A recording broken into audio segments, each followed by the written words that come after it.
ഇന്നത്തെ ഫിസിക്സ് ക്ലാസ്സിലേക്ക് എല്ലാവർക്കും സ്വാഗതം. ഇന്ന് നമുക്ക് പ്രകാശത്തെക്കുറിച്ച് കുറേ കാര്യങ്ങൾ ചർച്ച ചെയ്യാം. മറ്റ് ഊർജരൂപങ്ങളെ പോലെ പ്രകാശവും ഒരു ഊർജമാണ്. പ്രകാശോർജം.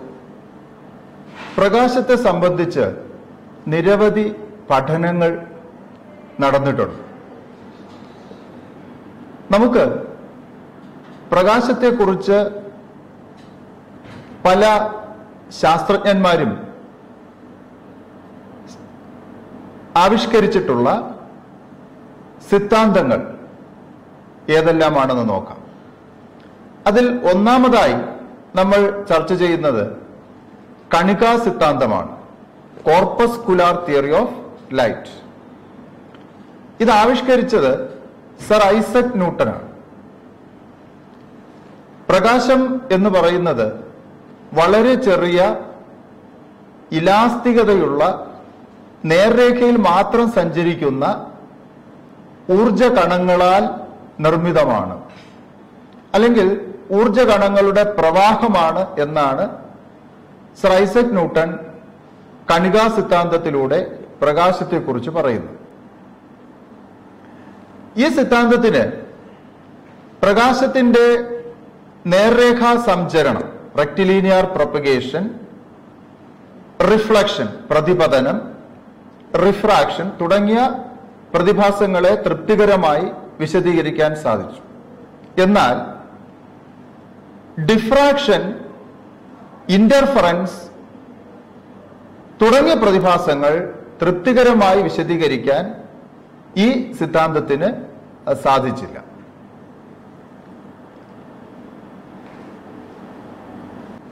രണ്ടാമതായി നമ്മൾ ചർച്ച ചെയ്യുന്നത് ക്രിസ്ത്യൻ ഹൈഗൻസ് എന്ന ശാസ്ത്രജ്ഞൻ ആവിഷ്കരിച്ച തരംഗ സിദ്ധാന്തം ആണ്. ഈ സിദ്ധാന്തം അനുസരിച്ച് ഒരു പ്രകാശ സ്രോതസ് എല്ലാ ദിശകളിലേക്കും പ്രകാശ തരംഗങ്ങളെ അയക്കുന്നു, സെൻഡ് ചെയ്യുന്നു, പുറപ്പെടുവിക്കുന്നു. ഈഥർ എന്നുള്ള ഒരു മാധ്യമത്തിലൂടെ എല്ലാ ദിശകളിലേക്കും പ്രകാശ തരംഗങ്ങളെ, പ്രകാശ സ്രോതസ്സുകൾ പുറപ്പെടുവിക്കുന്നു. നമ്മുടെ പ്രപഞ്ചം മുഴുവൻ ഈഥർ എന്ന മാധ്യമം നിറഞ്ഞിരിക്കുന്നു എന്നൊരു അനുമാനമാണ് തരംഗ സിദ്ധാന്തത്തിലൂടെ ക്രിസ്ത്യൻ ഹൈഗൻസ് നൽകിയത്. ഈ തരംഗ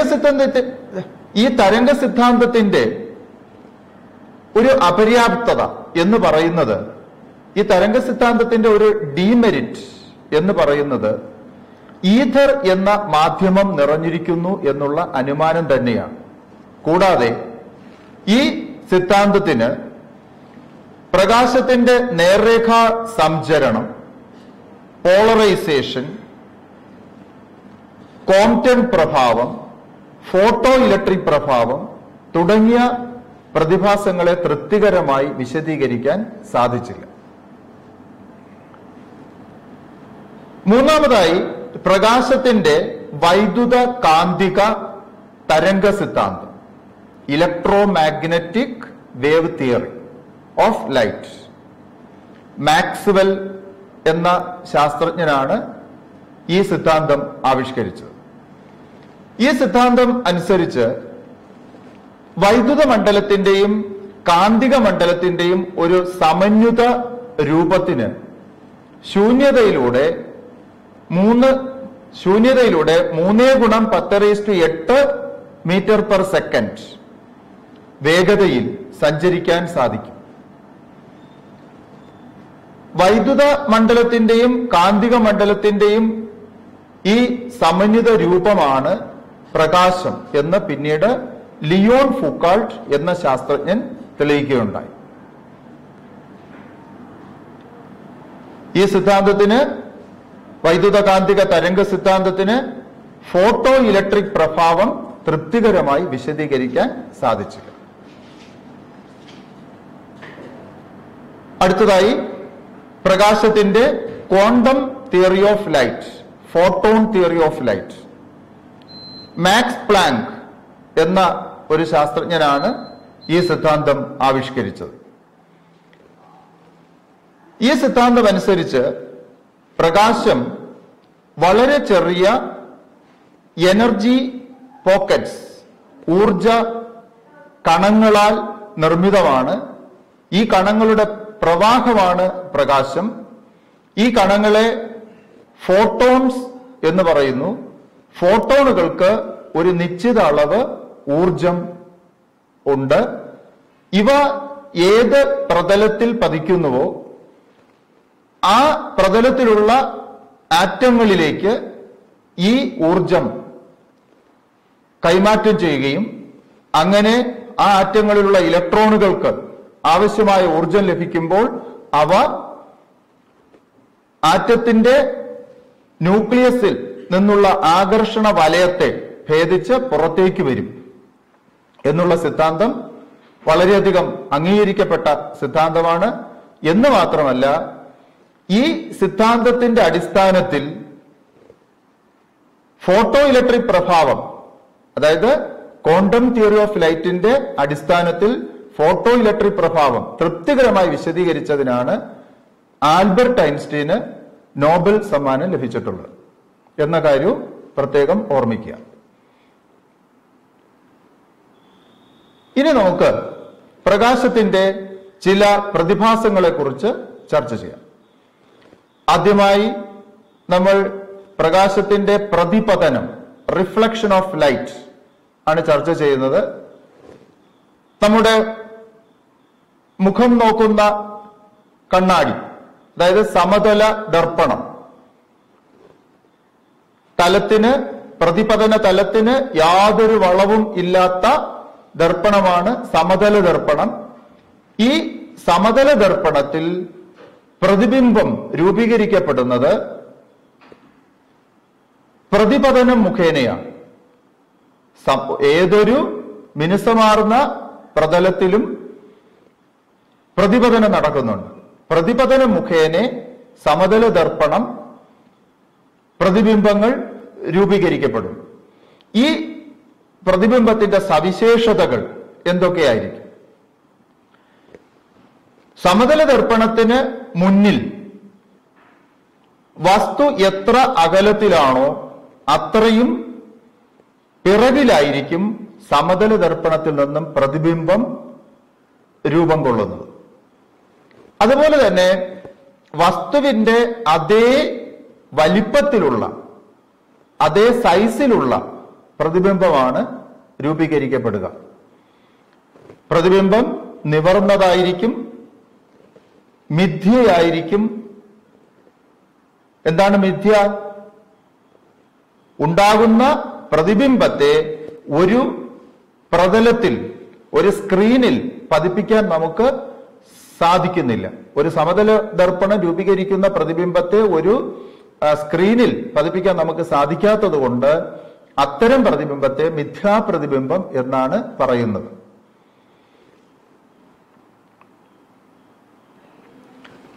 എന്ന് മാത്രമല്ല, ഒരു സമതല ദർപ്പണം ഉണ്ടാക്കുന്ന പ്രതിബിംബം വശം തിരിഞ്ഞതായിരിക്കും. ഇടതുവശവും വലതുവശവും പരസ്പരം മാറിയിരിക്കും.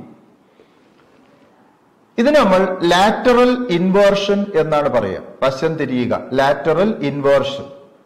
അതുകൊണ്ടാണ് ആംബുലൻസ് വാഹനത്തിൽ ആംബുലൻസ് എന്ന വാക്ക് തിരിച്ചെഴുതിയിരിക്കുന്നത്. ആംബുലൻസ് പിറകിൽ നിന്ന് വരുമ്പോൾ മുന്നിൽ പോകുന്ന വാഹനത്തിന്റെ ഡ്രൈവർക്ക് ദർപ്പണത്തിൽ ആംബുലൻസ് എന്ന വാക്ക് ശരിയായി നേരെ വായിക്കുന്നതിന് വേണ്ടിയിട്ടാണ് ആംബുലൻസ് എന്ന വാക്ക് ആംബുലൻസിൽ തിരിച്ച് എഴുതിയിരിക്കുന്നത്. അക്കാര്യം ഓർമ്മിക്കുക. അതുപോലെ പ്രതിപതന നിയമങ്ങൾ, സമതല ദർപ്പണവുമായി ബന്ധപ്പെട്ട് ചില പ്രതിപതന നിയമങ്ങളുണ്ട്. അതിൽ ഒന്നാമത്തെ നിയമം ഇതാണ്: പതനകിരണം, അതായത് പ്രതിപതന തലത്തിലേക്ക്, ദർപ്പണത്തിലേക്ക് പതിക്കുന്ന രശ്മി, അതാണ് പതനകിരണം. പതനകിരണവും പ്രതിപതന കിരണവും, ദർപ്പണത്തിൽ നിന്ന് റീബൗണ്ട് ചെയ്തു വരുന്ന രശ്മി, പ്രതിപതന കിരണവും ആ ദർപ്പണത്തിലേക്ക് വരയ്ക്കുന്ന ലംബവും ഒരേ തലത്തിലായിരിക്കും. സെയിം പ്ലെയിനിൽ, ഒരേ തലത്തിലായിരിക്കും. രണ്ടാമത്തെ നിയമം, പതനകിരണവും ലംബത്തിനിടയിലുള്ള കോണാണ് പതനകോൺ. ഈ കോൺ പ്രതിപതന കിരണത്തിനും ലംബത്തിനിടയിലുള്ള കോൺ, അതായത് പ്രതിപതന കോൺ, ഇതിന് തുല്യമായിരിക്കും. പതനകോൺ I സമം പ്രതിപതന കോൺ R. അതുപോലെ രണ്ട് സമതല ദർപ്പണങ്ങൾക്കിടയിൽ ഒരു വസ്തു വെച്ചാൽ രൂപീകരിക്കപ്പെടുന്ന പ്രതിബിംബങ്ങളുടെ എണ്ണം ആ രണ്ട് ദർപ്പണങ്ങൾക്കിടയിലുള്ള കോണളവിനെ ആശ്രയിച്ചിരിക്കും. അത് കണ്ടുപിടിക്കുന്നതിന് ഒരു സമവാക്യമുണ്ട്. n സമം 360/θ-1.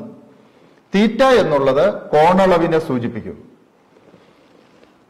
രണ്ട് ദർപ്പണങ്ങൾക്കിടയിൽ ഉള്ള കോണളവ് 90 ഡിഗ്രി ആണെങ്കിൽ n സമം എങ്ങനെ കണ്ടുപിടിക്കും? 360 ഭാഗം 90 മൈനസ് 1. 360 ഭാഗം 90 4. 4 മൈനസ് 1 സമം 3. അങ്ങനെ നമുക്ക് വ്യത്യസ്തങ്ങളായ കോണളവുകൾ നൽകിക്കൊണ്ട് ഈ രണ്ട് ദർപ്പണങ്ങൾ രൂപീകരിക്കുന്ന പ്രതിബിംബങ്ങളുടെ എണ്ണം കണക്കാക്കാൻ സാധിക്കും. ഉദാഹരണത്തിന് രണ്ട് ദർപ്പണങ്ങളുടെയും ഇടയിലുള്ള കോണളവ് 120 ഡിഗ്രി ആണെങ്കിൽ n സമം 360 ഭാഗം 120 മൈനസ് 1. 360 ഭാഗം 120 3 മൈനസ് 1 സമം 2. ഇങ്ങനെ വ്യത്യസ്ത കോണ അളവുകളിൽ ഈ ദർപ്പണങ്ങൾ രൂപീകരിക്കുന്ന പ്രതിബിംബങ്ങൾ സൂചിപ്പിക്കുന്ന ഒരു ലിസ്റ്റ് പരിശോധിക്കുക. സമവാക്യം ഉപയോഗിച്ച് അത് കണ്ടെത്താൻ ശ്രമിക്കുക. സമതല ദർപ്പണത്തിൽ മാത്രമല്ല, വക്രമായ വളഞ്ഞ മിനുസമാർന്ന പ്രതലങ്ങളിലും പ്രതിബിംബം ഉണ്ടാകുന്നുണ്ട്. നമ്മൾ സ്കൂൾ ക്ലാസ്സുകളിൽ പഠിച്ചിട്ടുണ്ട്. രണ്ടു തരം വക്ര തലമുള്ള ദർപ്പണങ്ങളുണ്ട്. Convex ദർപ്പണവും concave ദർപ്പണവും. എന്താണ് കോൺകേവ് ദർപ്പണത്തിന്റെ പ്രത്യേകത? പ്രതിപതന തലം അകത്തോട്ട് കുഴിഞ്ഞിരിക്കുന്ന ദർപ്പണമാണ് കോൺകേവ് ദർപ്പണം. അതുപോലെ പ്രതിപതന തലം പുറത്തേക്ക് വളഞ്ഞിരിക്കുന്ന ദർപ്പണമാണ് കോൺവെക്സ് ദർപ്പണം. ഈ രണ്ട് ദർപ്പണങ്ങളും ഒരു ഗോളത്തിന്റെ ഭാഗമായി ഉണ്ടായിരിക്കുന്നവയാണ്. അതുകൊണ്ട് ഇവയെ നമ്മൾ ഗോളീയ ദർപ്പണങ്ങൾ എന്ന് പറയും. ഗോളീയ ദർപ്പണവുമായി ബന്ധപ്പെട്ട് ചില പദങ്ങൾ പരിചയപ്പെടേണ്ടതുണ്ട്. അതിൽ ഒന്നാമത്തെ പദമാണ് വക്രത കേന്ദ്രം. സി എന്ന അക്ഷരം ഉപയോഗിച്ചാണ് സൂചിപ്പിക്കുന്നത്. എന്താണ് വക്രത കേന്ദ്രം? ഒരു ഗോളീയ ദർപ്പണം, അത് കോൺവെക്സ് ദർപ്പണമാവട്ടെ കോൺകേവ് ദർപ്പണമാവട്ടെ, ഏത് ഗോളത്തിന്റെ ഭാഗമായിട്ടാണോ ഉണ്ടായിരിക്കുന്നത് ആ ഗോളത്തിന്റെ കേന്ദ്രമാണ് വക്രത കേന്ദ്രം. അതുപോലെ വക്രത ആരം. ഒരു ഗോളീയ ദർപ്പണം ഏത് ഗോളത്തിന്റെ ഭാഗമായിട്ടാണോ ഉണ്ടായിരിക്കുന്നത് ആ ഗോളത്തിന്റെ ആരമാണ് വക്രത ആരം. പോൾ, പി എന്ന അക്ഷരം കൊണ്ടാണ് സൂചിപ്പിക്കുക. എന്താണ് പോൾ? ഒരു ഗോളീയ ദർപ്പണത്തിന്റെ പ്രതിപതന തലത്തിന്റെ മധ്യബിന്ദു ആണ് പോൾ. പി എന്ന അക്ഷരം ഉപയോഗിച്ചാണ് സൂചിപ്പിക്കുന്നത്. അതുപോലെ തന്നെ മുഖ്യ അക്ഷം. എന്താ മുഖ്യ അക്ഷം? ഒരു ദർപ്പണത്തിന്റെ, ഗോളീയ ദർപ്പണത്തിന്റെ വക്രതാ കേന്ദ്രത്തെയും പോളിനെയും ബന്ധിപ്പിച്ചുകൊണ്ട് കടന്നു പോകുന്ന നേർരേഖയാണ് മുഖ്യ അക്ഷം.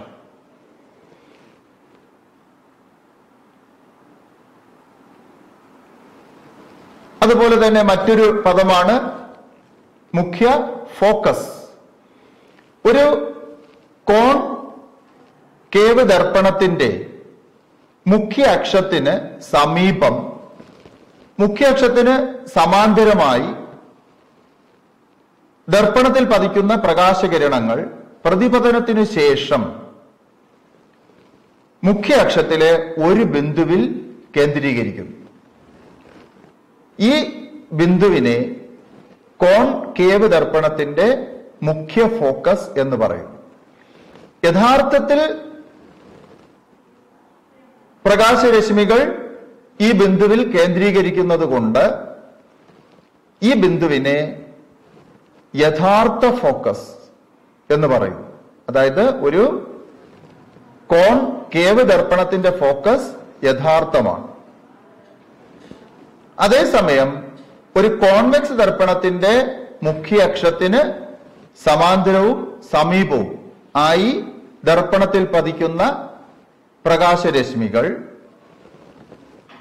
പ്രതിപതനത്തിനു ശേഷം മുഖ്യ അക്ഷത്തിലുള്ള ഒരു ബിന്ദുവിൽ നിന്നും പുറപ്പെട്ടു വരുന്നത് പോലെ തോന്നുന്നു.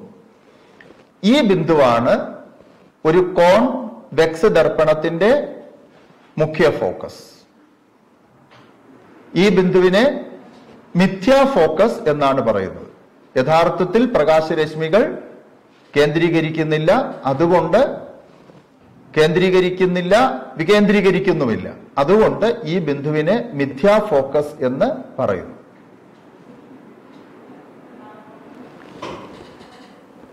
എന്താണ് ഫോക്കസ് ദൂരം? ഒരു ഗോളീയ ദർപ്പണത്തിന്റെ പോളിൽ നിന്നും മുഖ്യ ഫോക്കസിലേക്കുള്ള അകലമാണ് ഫോക്കസ് ദൂരം. പോളിൽ നിന്നും ഫോക്കസിലേക്കുള്ള അകലമാണ് ഫോക്കസ് ദൂരം. ഈ ഫോക്കസ് ദൂരം വക്രത ആരത്തിന്റെ പകുതിയായിരിക്കും. ഒരു ഗോളീയ ദർപ്പണത്തിന്റെ വക്രത ആരം R എന്നും ഫോക്കസ് ദൂരം F എന്നും കരുതിയാൽ R സമം 2F, അതായത് F സമം R/2. ഒരു കോൺകേവ് ദർപ്പണം രൂപീകരിക്കുന്ന പ്രതിബിംബത്തിന്റെ സ്വഭാവം വസ്തുവിന്റെ സ്ഥാനത്തെ ആശ്രയിച്ചിരിക്കുന്നു.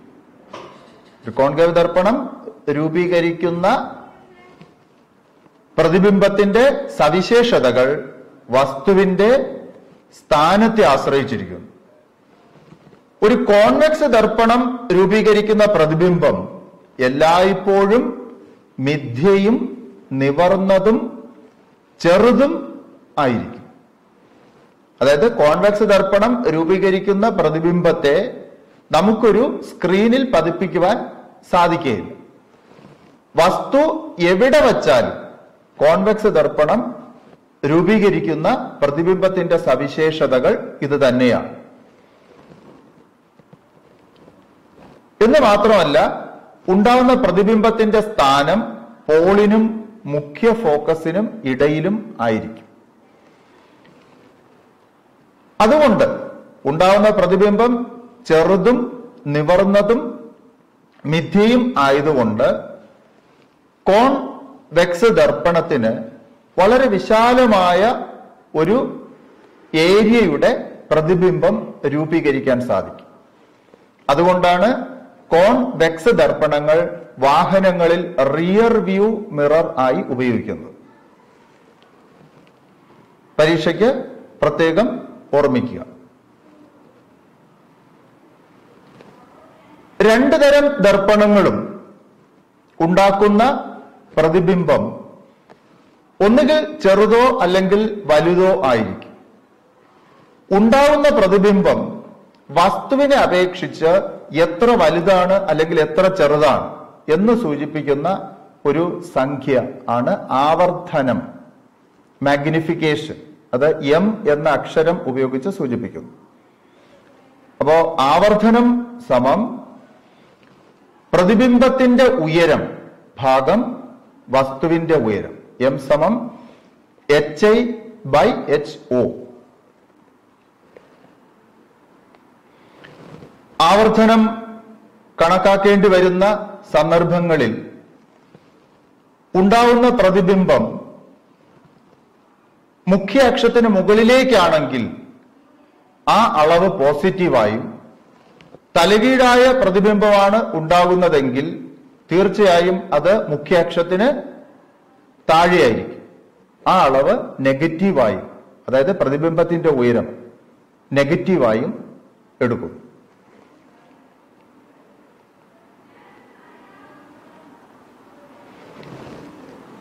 നമ്മൾ നേരത്തെ പറഞ്ഞു, ഒരു കോൺകേവ് ദർപ്പണത്തിന്റെ മുഖ്യ അക്ഷത്തിന് സമാന്തരവും സമീപവും ആയി പതിക്കുന്ന രശ്മികൾ പ്രതിപതനത്തിനു ശേഷം ഫോക്കസിൽ കേന്ദ്രീകരിക്കും.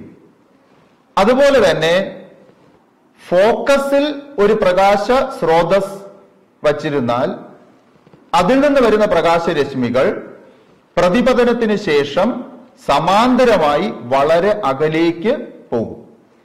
ഈ പ്രത്യേകതയാണ്, അല്ലെങ്കിൽ ഈ കാര്യം പ്രയോജനപ്പെടുത്തിക്കൊണ്ടാണ് നമ്മുടെ ഹെഡ്ലൈറ്റുകൾ, സെർച്ച് ലൈറ്റുകൾ, ടോർച്ച് ലൈറ്റുകൾ എല്ലാം തന്നെ രൂപകൽപ്പന ചെയ്തിരിക്കുന്നത്.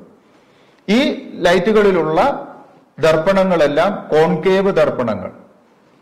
സാധാരണ കോൺകേവ് ദർപ്പണങ്ങളെക്കാൾ കുറച്ചുകൂടി കുഴിവുള്ള ദർപ്പണങ്ങളാണ് ഉപയോഗിക്കുന്നത്. അവയെ നമ്മൾ പരാബോളിക് ദർപ്പണങ്ങൾ എന്നാണ് പറയുക. അതിന്റെ ഫോക്കസിൽ ബൾബ് വരത്തക്ക രീതിയിലാണ് ഈ ലൈറ്റുകളെല്ലാം തന്നെ ക്രമീകരിച്ചിരിക്കുന്നത്.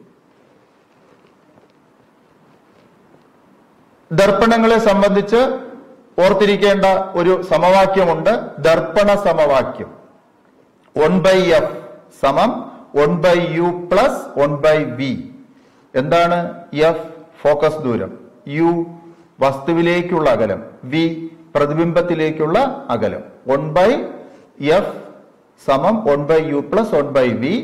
നമ്മൾ ലസാഗു എൽസിയം എടുക്കുകയാണെങ്കിൽ f is equal to uv by u plus v എന്ന് കിട്ടും. ഈ സമവാക്യം ഉപയോഗിച്ച് പ്രോബ്ലം സോൾവ് ചെയ്യാൻ ശ്രമിക്കുക. ഒരു ഉദാഹരണം തരികയാണ്. ഒരു കോൺകേവ് ദർപ്പണത്തിന് മുന്നിൽ 30 സെന്റിമീറ്റർ അകലത്തിലായി ഒരു വസ്തു വെച്ചിരിക്കുന്നു. ദർപ്പണത്തിന്റെ പോളിൽ നിന്നും 20 സെന്റിമീറ്റർ അകലെയായി ഒരു പ്രതിബിംബം ഉണ്ടാകുന്നുവെങ്കിൽ ആ ദർപ്പണത്തിന്റെ ഫോക്കസ് ദൂരം കണക്കാക്കുക. ഇവിടെ ദർപ്പണങ്ങൾ, ലെൻസുകൾ ഒക്കെ ബന്ധപ്പെട്ട്, ദർപ്പണങ്ങളും ലെൻസുകളും ഒക്കെ ബന്ധപ്പെട്ട് നമ്മൾ അളവുകൾ, മെഷർമെന്റ്സ് എടുക്കുമ്പോൾ ന്യൂ കാർട്ടീഷ്യൻ ചിഹ്ന രീതി ഉപയോഗിക്കണം. ന്യൂ കാർട്ടീഷ്യൻ ചിഹ്ന രീതി അനുസരിച്ച് എല്ലാ അളവുകളും, എല്ലാ ദൂരങ്ങളും അളക്കേണ്ടത് പോളിൽ നിന്നാണ്. അതുപോലെ തന്നെ പതനകിരണത്തിന്റെ ദിശ ഇടത്തു നിന്നും വലത്തേക്കാണ്, ലെഫ്റ്റ് ടു റൈറ്റ്. പതനകിരണത്തിന്റെ അതേ ദിശയിൽ അളക്കുന്ന അളവുകളെല്ലാം പോസിറ്റീവായും അതിന് വിപരീത ദിശയിൽ, പതനകിരണത്തിന് വിപരീത ദിശയിൽ അളക്കുന്നത്, അതായത് വലത്തു നിന്നും ഇടത്തോട്ട് അളക്കുന്ന അളവുകളെല്ലാം നെഗറ്റീവായും എടുക്കുന്നു. മുഖ്യ അക്ഷത്തിന് മുകളിലേക്ക് അളക്കുന്ന അളവെല്ലാം പോസിറ്റീവ്, താഴേക്ക് അളക്കുന്ന അളവുകളെല്ലാം നെഗറ്റീവ്. നമ്മുടെ എഴുതപ്പെട്ടിട്ടുള്ള എല്ലാ ഫിസിക്സ് പുസ്തകങ്ങളിലും എല്ലാ രേഖാചിത്രങ്ങളും വരച്ചിരിക്കുന്നത് പതനകിരണം ഇടത്തു നിന്നും വലത്തേക്ക് എന്ന രീതിയിലാണ്. അപ്പൊ ഇവിടെ നമ്മൾ ഈ പറഞ്ഞ ചോദ്യം ഒരു രേഖാചിത്രമാക്കിയാൽ വസ്തു ദർപ്പണത്തിന് മുന്നിൽ ഇടത് ഭാഗത്തിരിക്കുന്നതായി കാണാം. അപ്പോൾ വസ്തുവിലേക്കുള്ള അകലം 30 സെന്റിമീറ്റർ മൈനസ് 30 സെന്റിമീറ്റർ എന്നും, പ്രതിബിംബത്തിലേക്കുള്ള അകലം 20 സെന്റിമീറ്റർ മൈനസ് 20 സെന്റിമീറ്റർ എന്നും എടുക്കേണ്ടതായിട്ടുണ്ട്. നമ്മൾ ഫോക്കസ് ദൂരം കണ്ടുപിടിക്കുമ്പോൾ f is equal to uv by u plus v, minus 30 into minus 20 by minus 30 plus minus 20, അതായത് minus 30 into minus 20 plus 600 divided by എത്രയാണ്? മൈനസ് 50. അപ്പോ മൈനസ് 12 സെന്റിമീറ്റർ എന്ന ആൻസർ കിട്ടും. ഈ തന്നിരിക്കുന്ന ദർപ്പണത്തിന്റെ ഫോക്കസ് ദൂരം മൈനസ് 12 സെന്റിമീറ്റർ ആണ്. മറ്റ് അളവുകൾ ഉപയോഗിച്ച് കൂടുതൽ പ്രശ്നങ്ങൾ നിർദ്ധാരണം ചെയ്യാൻ ശ്രമിക്കും. അടുത്തതായി നമുക്ക് അപവർത്തനം അഥവാ റിഫ്രാക്ഷൻ എന്ന ഒരു പ്രതിഭാസത്തെക്കുറിച്ച് ചർച്ച ചെയ്യും. സുതാര്യ മാധ്യമങ്ങൾ, അതായത് പ്രകാശത്തെ കടത്തിവിടുന്ന മാധ്യമങ്ങളെയാണ് നമ്മൾ സുതാര്യ മാധ്യമങ്ങൾ എന്ന് പറയുന്നത്. ഒരു മാധ്യമത്തിലൂടെയുള്ള പ്രകാശത്തിന്റെ പ്രവേഗം ആ മാധ്യമത്തിന്റെ ചില പ്രത്യേകതകളെ ആശ്രയിച്ചിരിക്കും. ഓരോ മാധ്യമത്തിന്റെയും സവിശേഷതകൾ അതിലൂടെയുള്ള പ്രകാശ പ്രവേഗത്തെ സ്വാധീനിക്കുന്നു. പ്രകാശപ്രവേഗത്തെ സ്വാധീനിക്കാനുള്ള ഒരു മാധ്യമത്തിന്റെ കഴിവാണ് ആ മാധ്യമത്തിന്റെ പ്രകാശിക സാന്ദ്രത. നമുക്ക് ചില മാധ്യമങ്ങളിലൂടെയുള്ള പ്രകാശ പ്രവേഗം ഒന്ന് നോക്കാം. വായു അല്ലെങ്കിൽ ശൂന്യത, ശൂന്യതയിലൂടെയും വായുവിലൂടെയും ഉള്ള പ്രകാശ പ്രവേഗം 3,00,000 കിലോമീറ്റർ പെർ സെക്കൻഡ് അല്ലെങ്കിൽ 3 × 10⁸ മീറ്റർ പെർ സെക്കൻഡ് എന്നാണ്. ജലം 2.25 × 10⁸ metre per second. Glass 2 × 10⁸ metre per second. വജ്രം 1.25 × 10⁸ മീറ്റർ പെർ സെക്കൻഡ്. അപ്പോ ഇവിടെ ഏത് മാധ്യമത്തിലൂടെയാണ് പ്രകാശം ഏറ്റവും കൂടുതൽ വേഗത്തിൽ സഞ്ചരിക്കുന്നത്? വായുവിലൂടെ അല്ലെങ്കിൽ ശൂന്യതയിലൂടെ. അതേസമയം വജ്രത്തിലൂടെ ഏറ്റവും കുറഞ്ഞ വേഗതയിൽ. അപ്പോൾ പ്രകാശ സാന്ദ്രത, പ്രകാശിക സാന്ദ്രത കുറഞ്ഞ മാധ്യമത്തിലൂടെ കൂടുതൽ വേഗത്തിലും പ്രകാശിക സാന്ദ്രത കൂടിയ മാധ്യമത്തിലൂടെ കുറഞ്ഞ വേഗത്തിലുമാണ് പ്രകാശം സഞ്ചരിക്കുന്നത്. ഇപ്പോൾ പ്രകാശിക സാന്ദ്രത വ്യത്യാസമുള്ള രണ്ട് മാധ്യമങ്ങളിലൂടെ പ്രകാശം സഞ്ചരിക്കുമ്പോൾ എന്ത് സംഭവിക്കുന്നു എന്ന് നോക്കാം. വായുവിൽ നിന്ന് ജലത്തിലേക്ക് അല്ലെങ്കിൽ വായുവിൽ നിന്ന് ഗ്ലാസിലേക്ക് അല്ലെങ്കിൽ ഗ്ലാസിൽ നിന്ന് വായുവിലേക്ക് പ്രകാശം ചരിഞ്ഞു പതിക്കുമ്പോൾ ഇവിടെ വായുവും ഗ്ലാസും അല്ലെങ്കിൽ വായുവും ജലവും പ്രകാശിക സാന്ദ്രത വ്യത്യാസമുള്ള രണ്ട് മാധ്യമങ്ങളാണ്. ഇവയിലൂടെ പ്രകാശം ചരിഞ്ഞു പതിക്കുമ്പോൾ വിഭജന തലത്തിൽ വച്ച്, മാധ്യമങ്ങളുടെ വിഭജന തലത്തിൽ വച്ച് പ്രകാശകിരണത്തിന്റെ പാതയ്ക്ക് വ്യതിയാനം സംഭവിക്കും. ഈ പ്രതിഭാസത്തിനാണ് റിഫ്രാക്ഷൻ അഥവാ അപവർത്തനം എന്ന് പറയുന്നത്. ഈ പ്രതിഭാസത്തിന് റിഫ്രാക്ഷൻ അഥവാ അപവർത്തനം എന്ന് പറയുന്നു.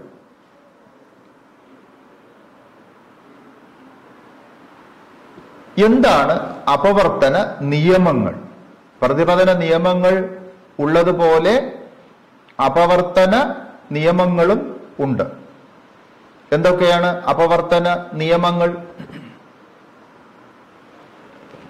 പതനകിരണം, അതായത് ഒന്നാമത്തെ മാധ്യമത്തിലൂടെ കടന്നു വരുന്ന കിരണമാണ് പതനകിരണം.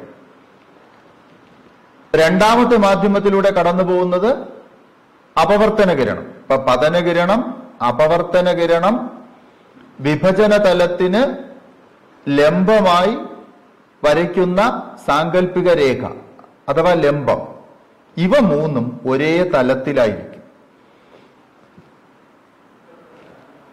രണ്ടാമത്തെ നിയമം പതന കോണിന്റെയും അപവർത്തന കോണിന്റെയും സൈൻ അളവുകൾ തമ്മിലുള്ള അനുപാതം ഒരു സ്ഥിരസംഖ്യ ആയിരിക്കും.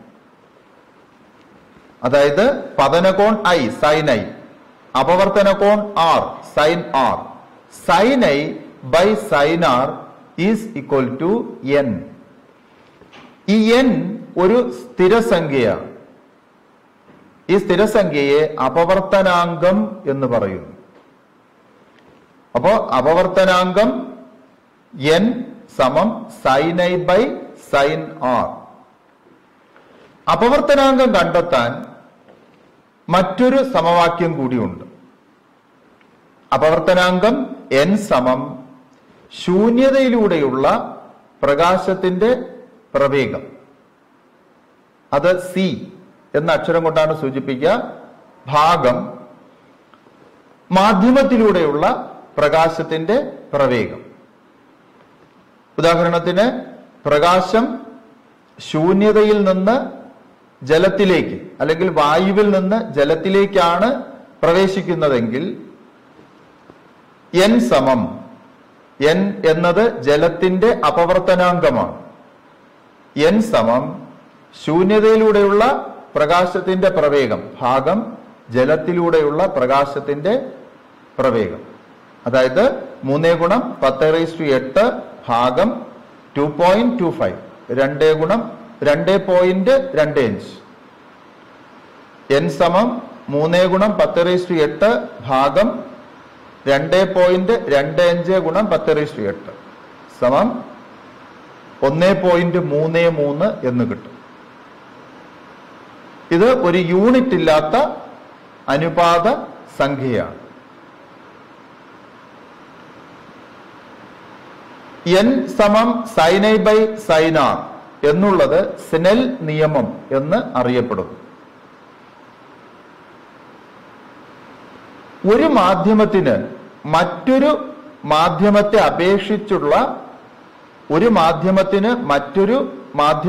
അപേക്ഷിച്ചുള്ള അപവർത്തനാങ്കത്തെ ആപേക്ഷിക അപവർത്തനാങ്കം, റിലേറ്റീവ് റിഫ്രാക്റ്റീവ് ഇൻഡെക്സ് എന്നാണ് പറയുന്നത്.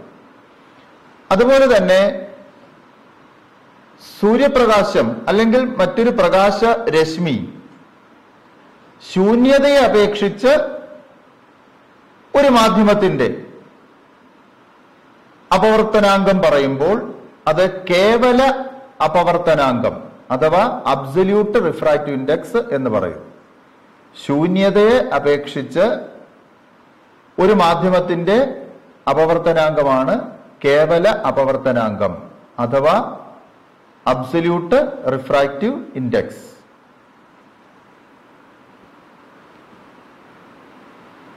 ഇപ്പോൾ നമ്മൾ ചർച്ച ചെയ്ത കാര്യങ്ങളിലെല്ലാം പ്രകാശരശ്മി സാന്ദ്രത കുറഞ്ഞ ഒരു മാധ്യമത്തിൽ നിന്നും സാന്ദ്രത കൂടിയ മാധ്യമത്തിലേക്ക് കടക്കുന്ന കാര്യങ്ങളാണ്. എന്നാൽ സാന്ദ്രത കൂടിയ ഒരു മാധ്യമത്തിൽ നിന്നും കുറഞ്ഞ ഒരു മാധ്യമത്തിലേക്ക്, ഉദാഹരണത്തിന് ജലത്തിൽ നിന്ന് വായുവിലേക്ക് അല്ലെങ്കിൽ ഗ്ലാസിൽ നിന്ന് വായുവിലേക്ക് പ്രകാശം കടക്കുമ്പോൾ എന്താണ് സംഭവിക്കുക? സാന്ദ്രത കൂടിയ മാധ്യമത്തിൽ നിന്ന് കുറഞ്ഞ മാധ്യമത്തിലേക്ക് പ്രകാശം കടക്കുമ്പോൾ സാന്ദ്രത കുറഞ്ഞ മാധ്യമത്തിലൂടെ കടന്നുപോകുന്ന പ്രകാശരശ്മി, അതായത് അപവർത്തന കിരണം, വിഭജന തലത്തിലേക്ക് വളയും. ഒരു പ്രത്യേക പതനകോണിൽ ഈ അപവർത്തന കിരണം വിഭജന തലത്തിലൂടെ കടന്നുപോകും.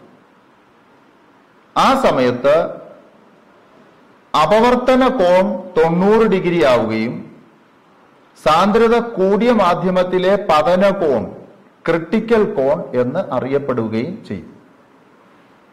അതായത് സാന്ദ്രത കൂടിയ ഒരു മാധ്യമത്തിൽ നിന്ന് കുറഞ്ഞ മാധ്യമത്തിലേക്ക് പ്രകാശം കടക്കുമ്പോൾ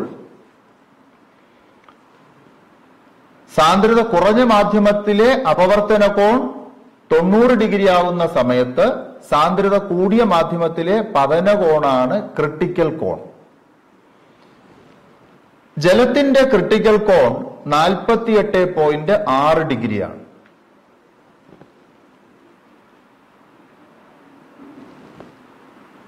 ക്രിട്ടിക്കൽ കോൺ അളവിനേക്കാൾ കൂടിയ പതന കോണിൽ, കൂടിയ കോണളവിൽ പ്രകാശം സാന്ദ്രത കൂടിയ മാധ്യമത്തിന്റെ വിഭജന തലത്തിൽ പതിക്കുകയാണെങ്കിൽ മുഴുവൻ പ്രകാശവും ആ സാന്ദ്രത കൂടിയ മാധ്യമത്തിലേക്ക് തന്നെ പ്രതിപതനം സംഭവിക്കുന്നത് പോലെ തിരിച്ചു വരും. ക്രിട്ടിക്കൽ കോണിനേക്കാൾ കൂടിയ കോണളവിൽ ഒരു പ്രകാശരശ്മി സാന്ദ്രത കൂടിയ മാധ്യമത്തിന്റെ വിഭജന തലത്തിൽ പതിക്കുമ്പോൾ മുഴുവൻ പ്രകാശവും ആ സാന്ദ്രത കൂടിയ മാധ്യമത്തിലേക്ക് തന്നെ പ്രതിപതിക്കപ്പെടുന്നു. വിഭജന തലത്തിൽ നിന്നും സാന്ദ്രത കൂടിയ മാധ്യമത്തിലേക്ക് തന്നെ പ്രതിപതിക്കപ്പെടുന്നു. ഈ പ്രതിഭാസമാണ് പൂർണ്ണാന്തര പ്രതിപതനം. ഈ പൂർണ്ണാന്തര പ്രതിപതനമാണ് ടോട്ടൽ ഇന്റേണൽ റിഫ്ലക്ഷൻ, TIR. ഈ പ്രതിഭാസമാണ് ഓപ്റ്റിക്കൽ ഫൈബർ കേബിളുകളിൽ പ്രയോജനപ്പെടുത്തിയിരിക്കുന്നത്. അതുപോലെ തന്നെ വജ്രം തിളങ്ങുന്നതിന് കാരണവും ഈ പ്രതിഭാസമാണ്, total internal reflection. Total internal reflection വാർത്താവിനിമയ സംവിധാനങ്ങളിലും മെഡിക്കൽ എക്സാമിനേഷൻ ഉപകരണങ്ങളിലും വ്യാപകമായി ഉപയോഗിച്ച് വരുന്നുണ്ട്.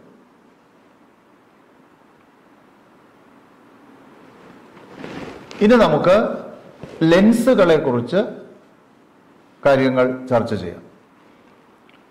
രണ്ട് ഗോളോപരിതലങ്ങളോട് കൂടിയ ഒരു സുതാര്യ മാധ്യമമാണ് ലെൻസ്. രണ്ടു തരത്തിലുണ്ട്. ഗോളോപരിതലങ്ങൾ രണ്ടും പുറത്തേക്ക് വളഞ്ഞിരിക്കുന്നുവെങ്കിൽ അത്തരം ലെൻസ് കോൺവെക്സ് ലെൻസ്.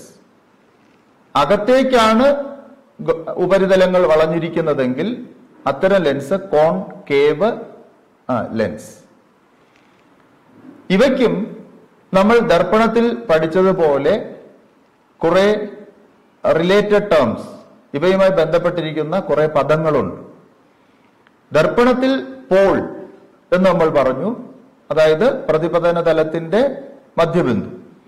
ഇവിടെ നമ്മൾ പോൾ എന്ന വാക്കല്ല ഉപയോഗിക്കുന്നത്, ഓപ്റ്റിക് സെന്റർ, പ്രകാശിക കേന്ദ്രം. അത് സി എന്ന അക്ഷരം കൊണ്ടാണ് സൂചിപ്പിക്കുന്നത്. ഒരു ലെൻസിന്റെ മധ്യബിന്ദുവാണ് ഓപ്റ്റിക് സെന്റർ. മറ്റുള്ള പദങ്ങളെല്ലാം തന്നെ ഏതാണ്ട് ദർപ്പണത്തിൽ പറഞ്ഞതുപോലെ തന്നെയാണ്. വക്രതാരം, വക്രതാ കേന്ദ്രം, അതുപോലെ മുഖ്യ ഫോക്കസ്, ഫോക്കസ് ദൂരം, ഇതെല്ലാം രണ്ടിലും ഏതാണ്ട് ഒരുപോലെ തന്നെയാണ്. ഇനി നമുക്ക് ഒരു കോൺവെക്സ് ലെൻസിന്റെ മുഖ്യ ഫോക്കസ് എത്തരത്തിലുള്ളതാണെന്ന് നോക്കാം.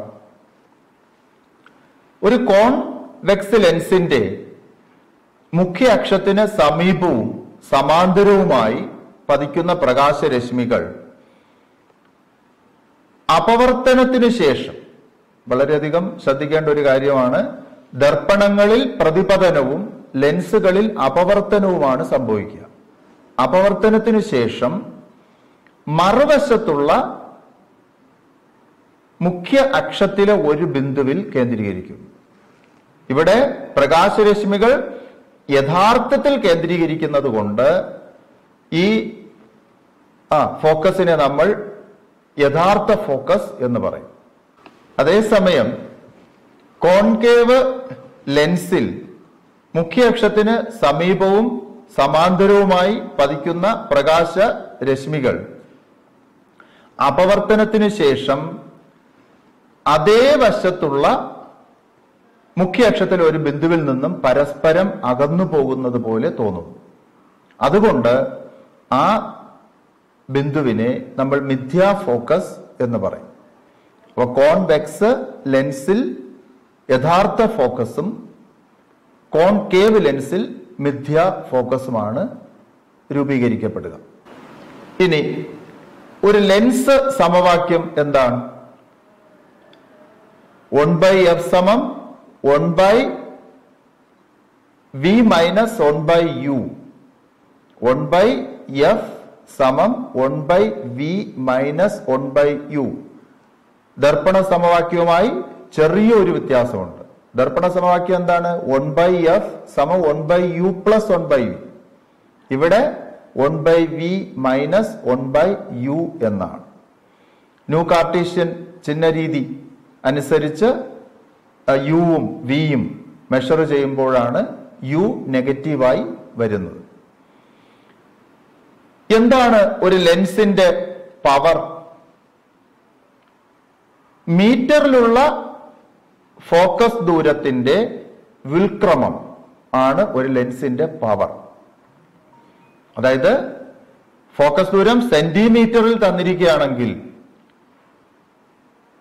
25 സെന്റിമീറ്റർ ഫോക്കസ് ദൂരമുള്ള ഒരു ലെൻസിന്റെ പവറാണ് നമുക്ക് കണ്ടുപിടിക്കേണ്ടതെങ്കിൽ ആദ്യം ചെയ്യേണ്ടത് ഈ 25 സെന്റിമീറ്ററിനെ മീറ്ററിലേക്ക് മാറ്റണം. 25 സെന്റിമീറ്റർ ഭാഗം 100, അപ്പൊ നമുക്ക് മീറ്ററിൽ കിട്ടും.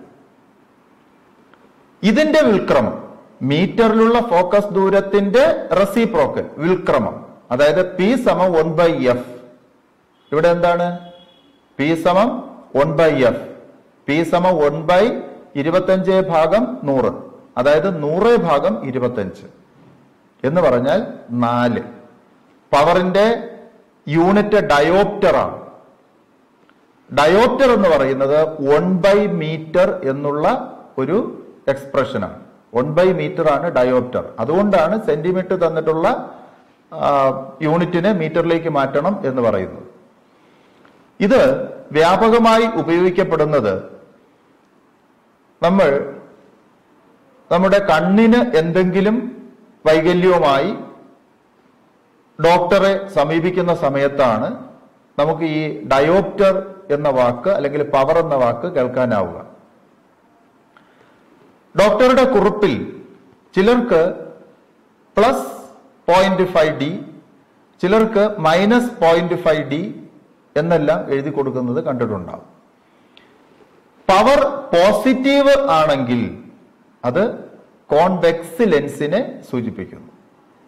പവർ നെഗറ്റീവായി എഴുതി കൊടുത്തിട്ടുണ്ട് എങ്കിൽ അത് കോൺകേവ് ലെൻസ് ആണ്. കണ്ണടകളിൽ ഉപയോഗിക്കുന്ന കോൺവെക്സ് ലെൻസിന്റെ പവർ പോസിറ്റീവും കോൺകേവ് ലെൻസിന്റെ പവർ നെഗറ്റീവും ആണ്. നമുക്ക് അടുത്തും അകലെയുമുള്ള വസ്തുക്കളെ വ്യക്തമായി കാണേണ്ടതുണ്ട്. അതിനായി നമ്മുടെ കണ്ണിൽ നേത്ര ലെൻസിൽ ഒരു ചെറിയ ക്രമീകരണം നടക്കുന്നുണ്ട്. അടുത്തും അകലെയുമുള്ള വസ്തുക്കളുടെ പ്രതിബിംബം വ്യക്തമായി റെറ്റിനയിൽ പതിക്കുന്നതിന് വേണ്ടി സീലിയറി പേശികളുടെ സഹായത്താൽ കണ്ണിന്റെ ഫോക്കസ് ദൂരം തുടർച്ചയായി ക്രമീകരിക്കപ്പെട്ടുകൊണ്ടിരിക്കുന്നു. ഇങ്ങനെ സീലിയറി പേശികൾ ഉപയോഗിച്ച് കണ്ണിന്റെ പവർ, ഫോക്കസ് ദൂരം ക്രമീകരിക്കുന്നത് മുഖേന കണ്ണിന്റെ പവർ വ്യത്യാസപ്പെട്ടുകൊണ്ടിരിക്കുകയാണ്. ഈ കഴിവിനെ സമഞ്ജന ക്ഷമത അഥവാ പവർ ഓഫ് അക്കോമഡേഷൻ എന്ന് പറയുന്നു. ചില ആളുകൾക്ക് അകലെയുള്ള വസ്തുക്കളെ വ്യക്തമായി കാണാനാകും, എന്നാൽ അടുത്തുള്ള വസ്തുക്കളെ വ്യക്തമായി കാണാൻ കഴിയുന്നില്ല. അതിന് കാരണം അടുത്തുള്ള വസ്തുക്കളുടെ പ്രതിബിംബം കൃത്യമായി റെറ്റിനയിൽ പതിയാത്തതാണ്.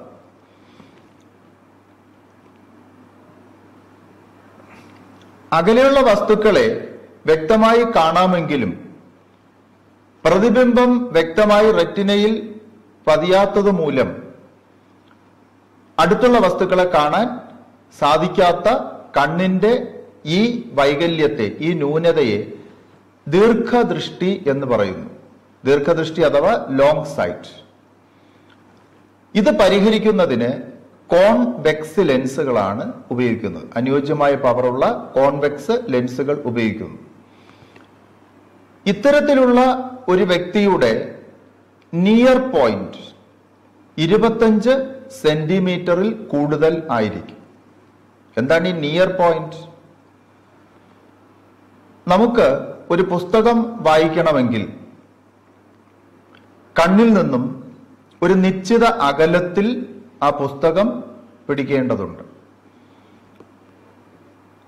ഒരു വൈകല്യമില്ലാത്ത കണ്ണിനെ സംബന്ധിച്ചിടത്തോളം വ്യക്തമായ കാഴ്ചയ്ക്കുള്ള ഏറ്റവും കുറഞ്ഞ അകലം 25 സെന്റിമീറ്റർ ആണ്.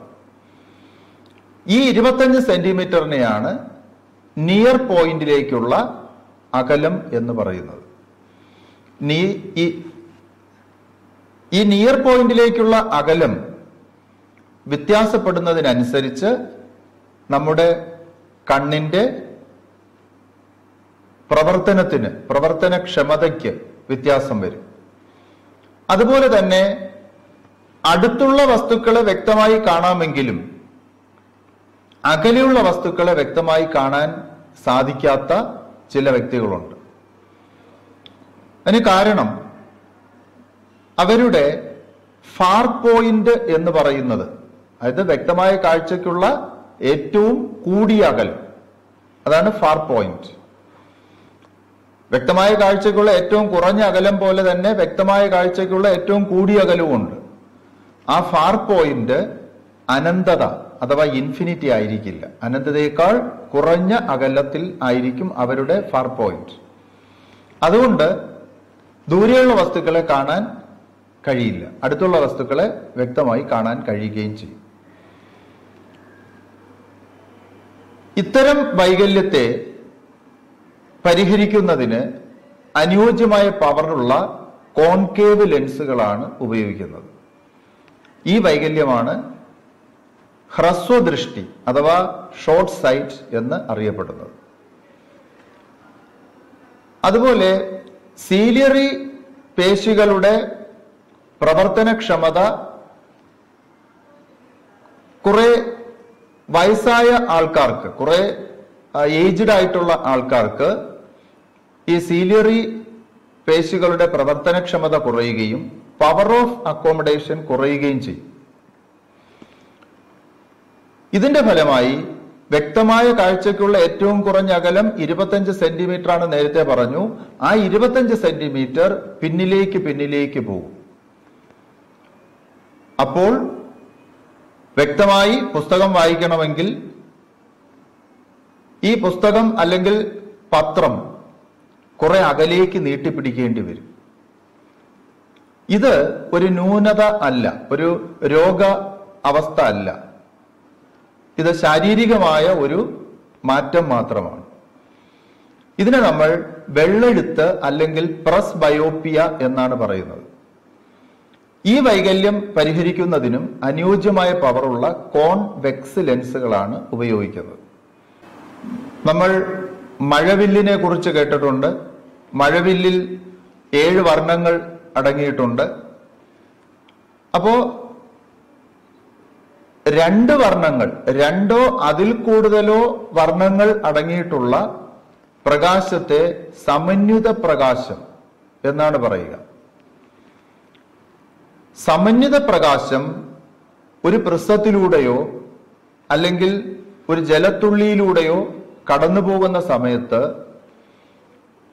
ഈ വർണ്ണങ്ങളുടെ തരംഗദൈർഘ്യത്തിലുള്ള വ്യത്യാസം കൊണ്ട് അവയ്ക്ക് വ്യത്യസ്ത തോതിൽ വ്യതിയാനം സംഭവിക്കും. അപ്പൊ വ്യത്യസ്ത തോതിൽ വ്യതിയാനം സംഭവിക്കുന്നത് കൊണ്ട് അവ ഘടകവർണ്ണങ്ങളായി വേർതിരിയുന്നു. ഇങ്ങനെ ഘടകവർണ്ണങ്ങളായി വേർതിരിയുന്ന പ്രതിഭാസം, സമന്വിത പ്രകാശം അതിന്റെ ഘടകവർണ്ണങ്ങളായി വേർതിരിയുന്ന പ്രതിഭാസത്തിന് ഡിസ്പേർഷൻ അഥവാ പ്രകീർണനം എന്നാണ് പറയുന്നത്. അങ്ങനെ ലഭിക്കുന്ന വർണ്ണങ്ങളുടെ കൂട്ടം, അതാണ് വർണ്ണരാജി അഥവാ സ്പെക്ട്രം ഓഫ് ലൈറ്റ്. സൂര്യപ്രകാശം അന്തരീക്ഷത്തിൽ തങ്ങി നിൽക്കുന്ന ജലകണികകളിലൂടെ കടന്നു പോകുമ്പോൾ പ്രകീർണനത്തിന് വിധേയമാവുകയും 7 വർണ്ണങ്ങളായി വേർതിരിയുകയും ചെയ്യുന്നു. ഇതാണ് മഴവില്ല് ഉണ്ടാകുന്നതിന് കാരണം. മഴവില്ലിന്റെ അകം വക്ക് വയലറ്റ് നിറവും പുറം വക്ക് ചുവപ്പ് നിറവും ആയിരിക്കും. അതുപോലെ തന്നെ ഒരു പ്രിസത്തിലൂടെ പ്രകാശം കടന്നു പോകുമ്പോഴും 7 വർണ്ണങ്ങളായി വേർതിരിയുന്നത് കാണാം. ഏറ്റവും താഴെ പ്രിസത്തിന്റെ പാദത്തിനടുത്തേക്ക് വയലറ്റും ഏറ്റവും മുകളിൽ റെഡുമാണ് കാണപ്പെടുന്നത്. വയലറ്റ് മുതൽ റെഡ് വരെയുള്ള വർണ്ണങ്ങൾ violet, IndiGo, blue, green, yellow, orange, red ഇവയെ നമ്മൾ ചേർത്ത് വിബ്ജിയോർ, ആദ്യ അക്ഷരങ്ങൾ എടുത്ത് വിബ്ജിയോർ എന്ന പദം രൂപീകരിച്ചിട്ടുണ്ട്. ഏറ്റവും കൂടുതൽ വ്യതിയാനം സംഭവിക്കുന്നത് വയലറ്റിനാണ്. ഏറ്റവും കുറവ് വ്യതിയാനം സംഭവിക്കുന്നത് ചുവപ്പിനും. വയലറ്റിന് തരംഗദൈർഘ്യം വളരെ കുറവാണ്, അതുകൊണ്ട് കൂടുതൽ വ്യതിയാനം സംഭവിക്കുന്നു. ചുവപ്പിന് തരംഗദൈർഘ്യം വളരെ കൂടുതലാണ്, അതുകൊണ്ട് തന്നെ വ്യതിയാനം കുറവും. അതുകൊണ്ടാണ് ചുവപ്പ് വർണ്ണത്തെ വാഹനങ്ങളുടെ ടെയിൽ ലാമ്പുകളിൽ ഉപയോഗിക്കുന്നത്. അപായ സൂചന നൽകുന്ന സ്ഥലങ്ങളിലെല്ലാം ചുവപ്പ് ലൈറ്റുകളും ചുവന്ന കൊടികളും ഉപയോഗിക്കുന്നതിന് കാരണം വളരെ ദൂരെ നിന്ന് തന്നെ ദൃശ്യമാകുന്നതിന് വേണ്ടിയിട്ടാണ്. തരംഗദൈർഘ്യം കൂടിയതുകൊണ്ട് വളരെ അകലെ നിന്ന് തന്നെ നമുക്ക് കാണാൻ സാധിക്കും. നമ്മുടെ സൂര്യന്റെ നിറം രാവിലെയും വൈകുന്നേരവും ഓറഞ്ച് കലർന്ന ചുവപ്പ് ആയി നമ്മൾ കാണുന്നുണ്ട്, സൂര്യനും അതിനു ചുറ്റുമുള്ള പ്രദേശങ്ങളും. എന്താണ് കാരണം? സൂര്യപ്രകാശം അന്തരീക്ഷത്തിലൂടെ കടന്നു വരുമ്പോൾ വിസരണത്തിന് വിധേയമാകും. ഇങ്ങനെ വിസരണത്തിന് വിധേയമാകുമ്പോൾ എന്താണ് വിസരണം? വിസരണം ശരിക്കും പറഞ്ഞാൽ പ്രകാശം ചിതറിപ്പോകുന്ന ഒരു അവസ്ഥയാണ്.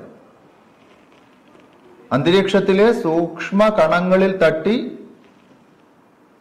പ്രകാശത്തിലെ വിവിധ വർണ്ണങ്ങളുടെ തരംഗദൈർഘ്യത്തിനനുസരിച്ച് പല ദിശകളിലേക്ക് ക്രമരഹിതവും ഭാഗികവുമായ പ്രതിപതനം സംഭവിക്കും. ഇതിനെയാണ്, ഈ ക്രമരഹിതവും ഭാഗികവുമായ പ്രതിപതനത്തെയാണ് നമ്മൾ വിസരണം എന്ന് പറയുന്നത്.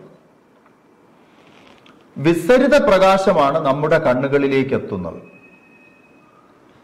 അപ്പോ രാവിലെയും വൈകുന്നേരവും സൂര്യപ്രകാശത്തിന് കൂടുതൽ ദൂരം സഞ്ചരിക്കേണ്ടി വരും. വയലറ്റ്, ഇൻഡിഗോ, ബ്ലൂ തുടങ്ങിയ തരംഗദൈർഘ്യം കുറഞ്ഞ വർണ്ണങ്ങൾ വിസരണം സംഭവിച്ച് നമ്മുടെ കണ്ണിൽ എത്തുന്നതിൽ നിന്ന് തടയപ്പെടുന്നു. അവ വഴിക്ക് വെച്ച് തന്നെ അവയുടെ ഇന്റൻസിറ്റി, തീവ്രത കുറഞ്ഞ് ഇല്ലാതാവുന്നു. എന്നാൽ ഓറഞ്ച്, ചുവപ്പ് തുടങ്ങിയ വർണ്ണങ്ങൾക്ക് തരംഗദൈർഘ്യം കൂടിയതിനാൽ അവ നമ്മുടെ കണ്ണിൽ എത്തിച്ചേരുകയും സൂര്യനും അതിനു ചുറ്റുമുള്ള പ്രദേശങ്ങളും രാവിലെയും വൈകുന്നേരവും ഓറഞ്ച് കലർന്ന ചുവപ്പ് നിറത്തിൽ കാണപ്പെടുകയും ചെയ്യും. ഈ വിസരണം എന്ന പ്രതിഭാസം തന്നെയാണ് ആകാശത്തിന്റെ നീല നിറത്തിന് കാരണം. സൂര്യപ്രകാശത്തിന് വിസരണം സംഭവിക്കുമ്പോൾ എല്ലാ വർണ്ണങ്ങൾക്കും ഒരേ തോതിലല്ല വിസരണം സംഭവിക്കുന്നത്. എന്നാൽ വിസരിത പ്രകാശത്തിന് കൂടുതൽ ഇന്റൻസിറ്റി ഉള്ളത്, തീവ്രതയുള്ളത് നീല വർണ്ണത്തിലാണ്. വയലറ്റ്, ഇൻഡിഗോ, ബ്ലൂ ഇത് മൂന്നുമാണ് തരംഗദൈർഘ്യം കുറഞ്ഞ വർണ്ണങ്ങൾ. ഈ മൂന്നെണ്ണത്തിലും വച്ച് അല്ലെങ്കിൽ മൂന്ന് വർണ്ണങ്ങളെയും നമ്മൾ താരതമ്യം ചെയ്യുമ്പോൾ കൂടുതൽ തരംഗദൈർഘ്യമുള്ളത് ബ്ലൂവിനാണ്, നീലയ്ക്കാണ്. അപ്പൊ വിസരിത പ്രകാശം നമ്മുടെ കണ്ണിലെത്തുമ്പോൾ കൂടുതൽ തീവ്രതയുള്ളത് നീലവർണ്ണത്തിനായതുകൊണ്ടാണ് നമ്മൾ മുകളിലേക്ക് നോക്കുമ്പോൾ ആകാശം നീല നിറത്തിൽ കാണപ്പെടുന്നത്. ഇത് തന്നെയാണ് കടലിന്റെ നീല നിറത്തിനും കാരണം. സൂര്യപ്രകാശം കടൽ ജലത്തിലൂടെ കടന്നു പോകുമ്പോൾ വിസരണം, ജലത്തിലുള്ള വിവിധ കണികകളിൽ തട്ടി വിസരണം സംഭവിക്കുന്നതാണ് കടലിന്റെയും നീല നിറത്തിന് കാരണം. നമ്മൾ കാണുന്ന, നമ്മുടെ മുന്നിലുള്ള ഏതൊരു വസ്തുവിന്റെയും പ്രതിബിംബം നമ്മുടെ കണ്ണിലെ റെറ്റിനയിൽ 0.0625 സെക്കൻഡ് സമയത്തേക്ക് തങ്ങി നിൽക്കും. അതായത് 16 സെക്കൻഡ് സമയത്തേക്ക് തങ്ങി നിൽക്കും. ഈ പ്രതിഭാസത്തെ പെർസിസ്റ്റൻസ് ഓഫ് വിഷൻ അഥവാ വീക്ഷണ സ്ഥിരത എന്നാണ് പറയുന്നത്. നമ്മൾ കാണുന്ന ഏതൊരു വസ്തുവിന്റെയും പ്രതിബിംബം നമ്മുടെ റെറ്റിനയിൽ, കണ്ണിന്റെ റെറ്റിനയിൽ 16 സെക്കൻഡ് സമയത്തേക്ക് തങ്ങി നിൽക്കുന്നു. ഇതാണ് വീക്ഷണ സ്ഥിരത, പെർസിസ്റ്റൻസ് ഓഫ് വിഷൻ. കണ്ണിന്റെ ഈ പ്രത്യേകത കൊണ്ടാണ് നമുക്ക് സിനിമ കാണാൻ സാധിക്കുന്നത്. കത്തിച്ച ഒരു ചന്ദനത്തിരി വൃത്താകൃതിയിൽ ചുഴറ്റുമ്പോൾ അഗ്നിവലയം കാണുന്നതും ഈ പ്രത്യേകത കൊണ്ട് തന്നെയാണ്. അതായത് പെർസിസ്റ്റൻസ് ഓഫ് വിഷൻ. അതുപോലെ തന്നെ ചില സമയങ്ങളിൽ അന്തരീക്ഷത്തിൽ കൂടുതൽ കണികകൾ, പൊടിപടലം, പുക, സ്മോക്ക് എന്നിവ ഉണ്ടായിരിക്കുമ്പോൾ ഒരു ടോർച്ച് തെളിച്ചാൽ അല്ലെങ്കിൽ സൂര്യപ്രകാശം കടന്നു വരുമ്പോൾ ഈ കണികകൾ തിളങ്ങുന്നതായി കണ്ടിട്ടില്ലേ? അതായത് ഒരു കൊളോയിഡൽ ദ്രവത്തിലൂടെയോ, വായു ഒരു കൊളോയിഡൽ ദ്രവമാണ്, വ്യത്യസ്ത പദാർത്ഥങ്ങളുടെ കണികകളുള്ള ഒരു ദ്രവം, അതാണ് കൊളോയിഡൽ ദ്രവം. അല്ലെങ്കിൽ ഒരു സസ്പെൻഷൻ, കഞ്ഞിവെള്ളം ഒരു സസ്പെൻഷനാണ്. അതിലൂടെ ഒരു പ്രകാശരശ്മി കടന്നു പോകുമ്പോൾ ആ കൊളോയിഡിലോ അല്ലെങ്കിൽ സസ്പെൻഷനിലോ ഉള്ള ചെറിയ കണികകൾ ഈ പ്രകാശ രശ്മികൾ തട്ടി തിളങ്ങുന്നത് കാണാം. അപ്പോൾ എന്താണ് സംഭവിക്കുക? പ്രകാശരശ്മിയുടെ പാത നമുക്ക് കൃത്യമായി അറിയാനാവും.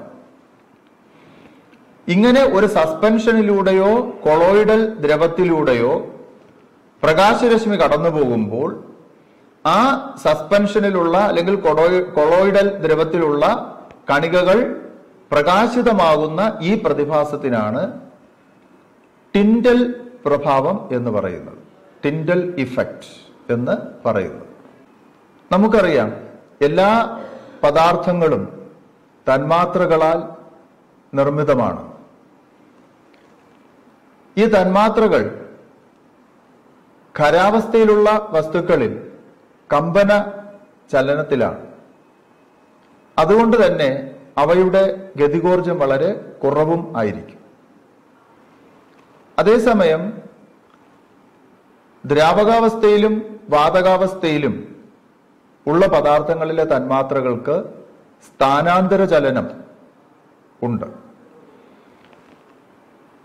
അവയുടെ ഗതികോർജവും വളരെ കൂടുതലായിരിക്കും. അപ്പോൾ ഒരു പദാർത്ഥത്തെ നമ്മൾ ചൂടാക്കുമ്പോൾ, ഖരാവസ്ഥയിലുള്ള ഒരു പദാർത്ഥത്തെ ചൂടാക്കുമ്പോൾ കമ്പനാവസ്ഥയിലുള്ള തന്മാത്ര കൂടുതൽ ആയതിയിൽ കമ്പനം ചെയ്യും. ദ്രാവകാവസ്ഥയിലും വാതകാവസ്ഥയിലും ഉള്ള പദാർത്ഥങ്ങളെ ചൂടാക്കുമ്പോൾ തന്മാത്രകൾക്ക് സ്ഥാനാന്തര ചലനം ഉള്ളതിനാൽ അവ കൂടുതൽ വേഗത്തിൽ ചലിക്കും. എല്ലാ ദിശയിലേക്കും കൂടുതൽ വേഗത്തിൽ ചലിക്കും. ദ്രാവകാവസ്ഥയിൽ തന്മാത്രകൾക്ക് ദ്രാവകത്തിന്റെ ഉപരിതലം വരെ മാത്രമേ ചലിക്കാനുള്ള കഴിവുള്ളൂ. അപ്പോ ചലനം കൊണ്ട് ലഭിക്കുന്ന ഊർജമാണ് ഗതികോർജം. എല്ലാ അവസ്ഥയിലും ഉള്ള പദാർത്ഥങ്ങളെ ചൂടാക്കുമ്പോൾ ആ പദാർത്ഥങ്ങളിലെ തന്മാത്രകളുടെ ഗതികോർജം വർദ്ധിക്കുന്നതായി കാണാം. അങ്ങനെ ഗതികോർജം വളരെയധികം വർദ്ധിക്കുമ്പോൾ ആ പദാർത്ഥത്തിന്റെ ആകെ ഊർജം വർദ്ധിക്കുകയാണ്. അപ്പോൾ ഒരു വസ്തുവിനെ സംബന്ധിച്ചിടത്തോളം, ഒരു പദാർത്ഥത്തെ സംബന്ധിച്ചിടത്തോളം അതിലെ തന്മാത്രകളുടെ ആകെ ഗതികോർജത്തെയാണ് നമ്മൾ അതിന്റെ താപം എന്ന് പറയുന്നത്. ഒരു വസ്തുവിന്റെ താപനിലയ്ക്ക് നമ്മൾ ഡിഗ്രി ഓഫ് ഹോട്ട്നെസ് എന്ന് പറയും. ഒരു വസ്തുവിന്റെ താപനിലയ്ക്ക് കാരണം താപോർജമാണ്. താപോർജം ഒരു വസ്തുവിലേക്ക് കൊടുക്കുമ്പോൾ, താപോർജം ഒരു വസ്തുവിന് കൊടുക്കുമ്പോൾ ആ വസ്തുവിന്റെ താപനില ഉയരുന്നു. എന്നാൽ ഒരു വസ്തുവിൽ നിന്നും താപോർജം പുറത്തേക്കെടുക്കുമ്പോൾ, താപോർജം മാറ്റുമ്പോൾ ആ വസ്തുവിന്റെ താപനില അഥവാ ഊഷ്മാവ് കുറയുകയാണ് ചെയ്യുന്നത്.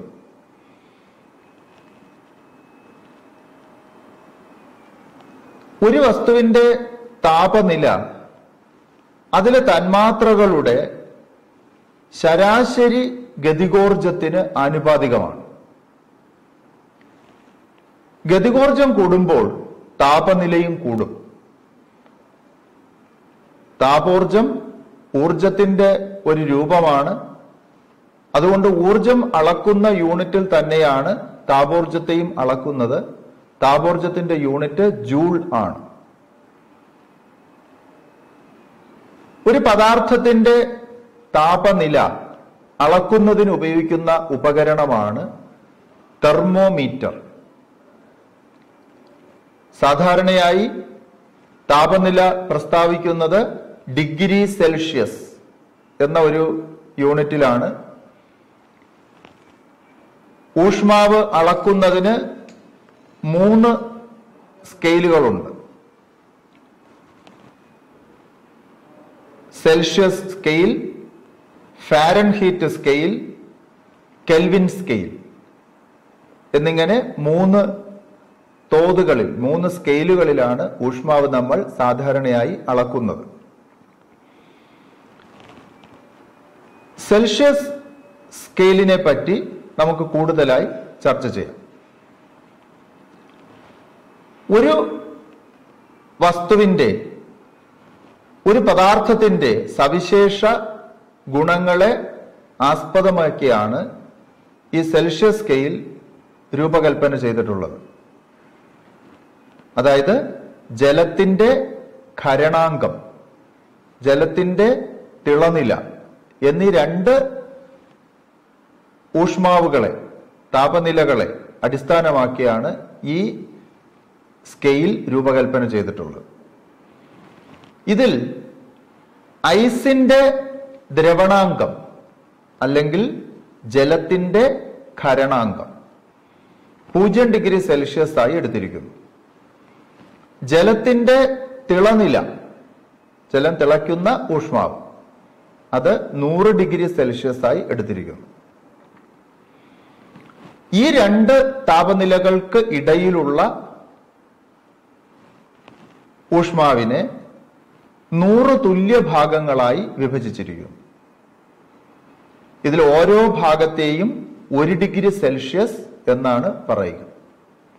ഓരോ ഭാഗത്തെയും 1 ഡിഗ്രി സെൽഷ്യസ് എന്ന് അറിയപ്പെടുന്നു.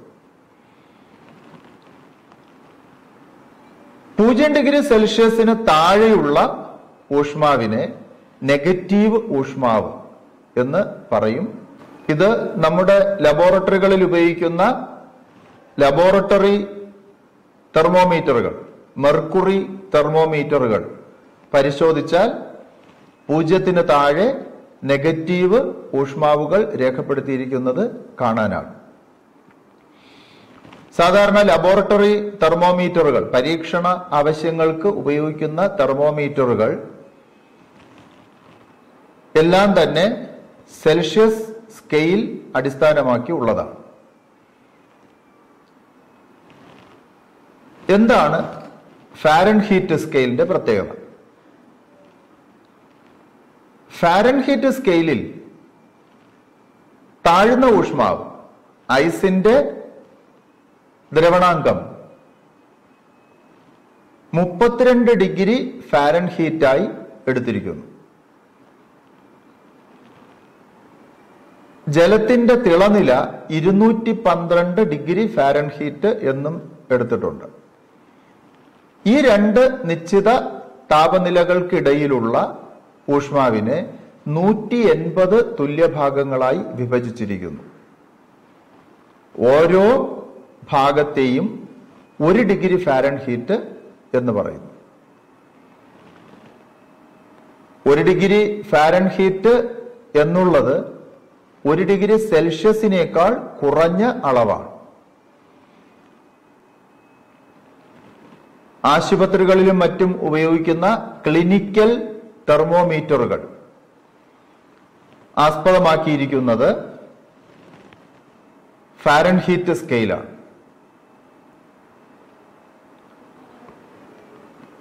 അടുത്ത് നമുക്ക് കെൽവിൻ സ്കെയിലിന്റെ പ്രത്യേകത നോക്കാം. കെൽവിൻ സ്കെയിലിന് മറ്റൊരു പേര് കൂടെ ഉണ്ട്, തെർമോ ഡൈനാമിക് സ്കെയിൽ.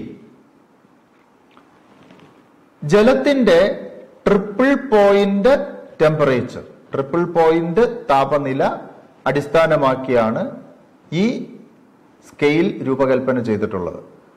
എന്താണ് ട്രിപ്പിൾ പോയിന്റ്? ട്രിപ്പിൾ എന്നാൽ 3.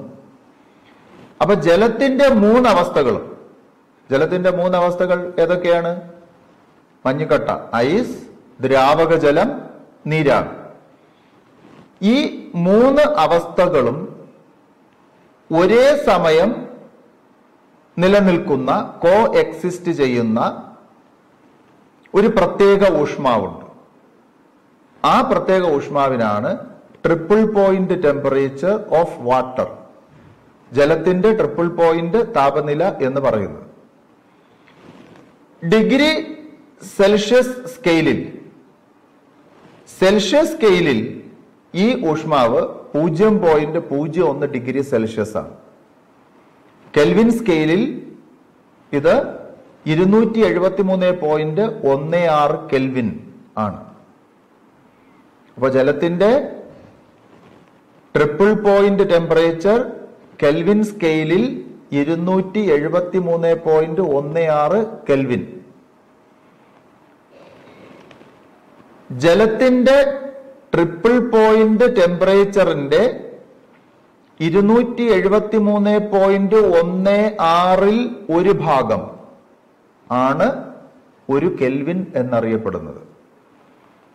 ഒരു കെൽവിൻ എന്ന് പറയുന്നത് ജലത്തിന്റെ ട്രിപ്പിൾ പോയിന്റ് ടെമ്പറേച്ചറായ 273.16 ഭാഗം 273.16 സമം ഒരു കെൽവിൻ.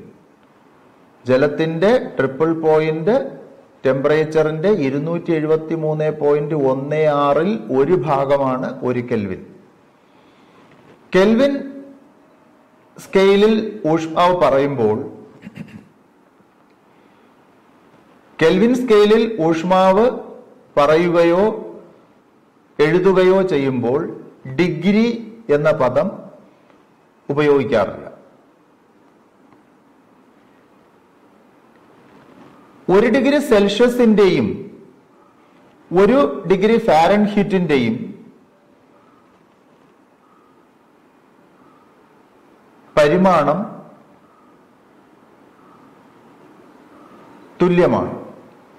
കെൽവിൻ സ്കെയിലിൽ ഐസ് പോയിന്റ് 273 കെൽവിൻ എന്നും സ്റ്റീം പോയിന്റ്, അതായത് ജലത്തിന്റെ തിളനില, നീരാവിയുടെ ഊഷ്മാവ് 373 കെൽവിൻ എന്നുമാണ് എടുത്തിട്ടുള്ളത്. സെൽഷ്യസ് സ്കെയിലിൽ തന്നിട്ടുള്ള ഊഷ്മാവിനെ കെൽവിൻ സ്കെയിലിലേക്ക് മാറ്റണമെങ്കിൽ 273 ആഡ് ചെയ്യേണ്ടതുണ്ട്. T ഡിഗ്രി സെൽഷ്യസ് സമം T പ്ലസ് 273 കെൽവിൻ. ഉദാഹരണത്തിന് 30 ഡിഗ്രി സെൽഷ്യസ് കെൽവിൻ സ്കെയിലിൽ എത്രയാണ്?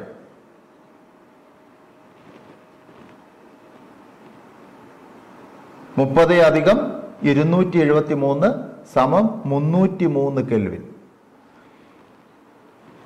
വ്യത്യസ്ത ടെമ്പറേച്ചർ സ്കെയിലുകളെ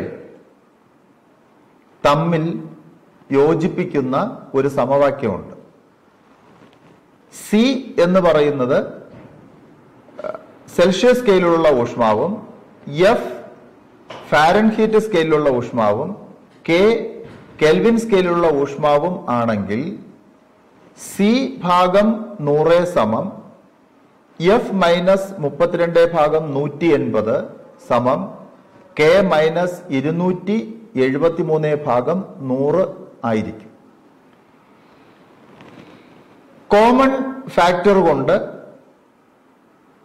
ഡിവൈഡ് ചെയ്ത് കഴിഞ്ഞാൽ സി ഭാഗം 5 സമം എഫ് മൈനസ് 32/9 സമം കെ മൈനസ് 273/5 എന്ന് കിട്ടും. ഇതിൽ ഏതെങ്കിലും ഒരു ഊഷ്മാവ് തന്നിരുന്നാൽ, ഏതെങ്കിലും ഒരു സ്കെയിലിലുള്ള ഊഷ്മാവ് അഥവാ താപനില തന്നിരുന്നാൽ മറ്റ് സ്കെയിലുകളിൽ അത് എത്രയായിരിക്കും എന്ന് കണ്ടെത്താൻ നമുക്ക് ഈ സമവാക്യം ഉപയോഗിച്ച് സാധിക്കും. ഉദാഹരണത്തിന് 30 ഡിഗ്രി സെൽഷ്യസ് ഊഷ്മാവ് ഫാരൻഹീറ്റ് സ്കെയിലിലും കെൽവിൻ സ്കെയിലിലും എത്രയാണെന്ന് കണ്ടെത്തുക. ടി ഡിഗ്രി സെൽഷ്യസ് സമം ടി പ്ലസ് 273 കെൽവിൻ സമം 30 അധികം 273 സമം 303 കെൽവിൻ. ഇനി ഇത് ഫാരൻഹീറ്റ് സ്കെയിലിൽ എത്രയാണെന്ന് നോക്കാം. സി ഭാഗം 5 സമം എഫ് മൈനസ് 32/9 ക്രോസ് മൾട്ടിപ്ലൈ ചെയ്യുമ്പോൾ എഫ് മൈനസ് 32 ഗുണം 5 സമം സി ഗുണം 9. ഇവിടെ സിയുടെ വില 30 ആണ്. അപ്പൊ എഫ് മൈനസ് 32 സമം 30 ഗുണം 9/5, അതായത് എഫ് മൈനസ് 32 സമം 54. എഫ് സമം 54 അധികം 32 സമം 86 ഡിഗ്രി ഫാരൻഹീറ്റ്.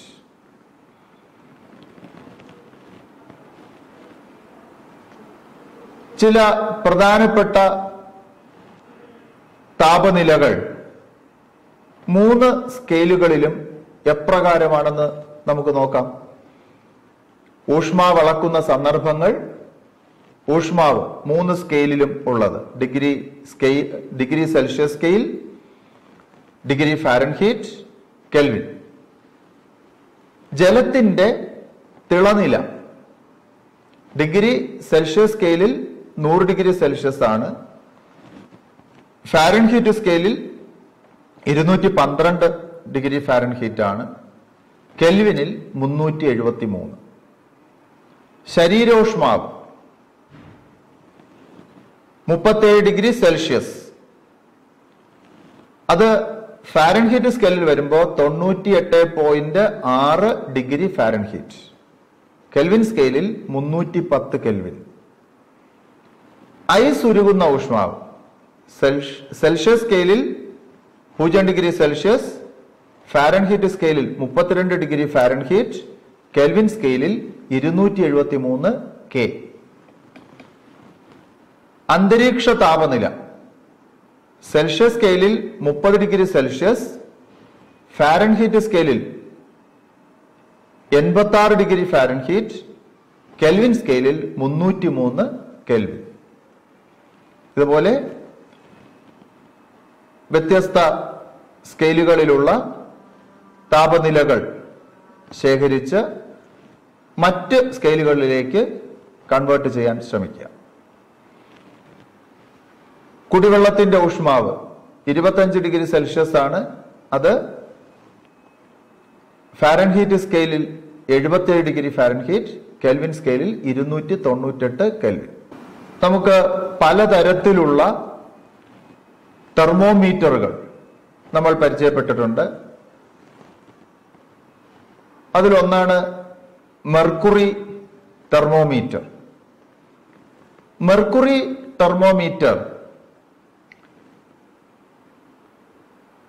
നിങ്ങൾ എല്ലാവരും കണ്ടിട്ടുണ്ടാവും. ലബോറട്ടറികളിൽ ഉപയോഗിക്കുന്ന ഒരു ഊഷ്മാവ് അളക്കുന്ന ഉപകരണമാണ്. അതിൽ മെർക്കുറിയാണ് നമ്മൾ വികസിക്കുന്ന വ്യാപ്തത്തിന് വ്യത്യാസം വരുന്ന ഒരു ദ്രാവകമായി ഉപയോഗിച്ചിട്ടുള്ളത്. മെർക്കുറിയുടെ പ്രത്യേകത എന്താണെന്നറിയാമോ? മെർക്കുറി ഒരു ദ്രാവക ലോഹമാണ്.